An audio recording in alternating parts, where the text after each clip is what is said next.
Formal nang giablihan sa publiko ang junction Mamay-Laverna Bypass Road, Davao City adlaw Huwebes, Abril 16, 2026. Kini nagkonektar sa junction Mamay-Laverna Davao City Diversion Road isip alternatibong dalan. Siya is junction Mamay to Laverna na bypass road. So nagsugod niya atong 2020 ug karon lang nato siya na open. Kaya actually dugay-dugay na ni nahuman pero doon na pa manggod tay mga road right of way na mga problems na gisettle. So today nato gi-open.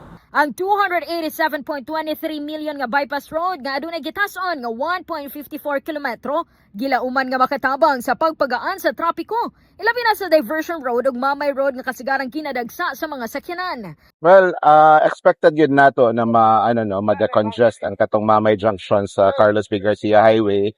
Unya ma-decongest putong una nato na exit diri sa Laverna, and then mas mugaan ang traffic diri padulong sa north, padulong sa Canacan area.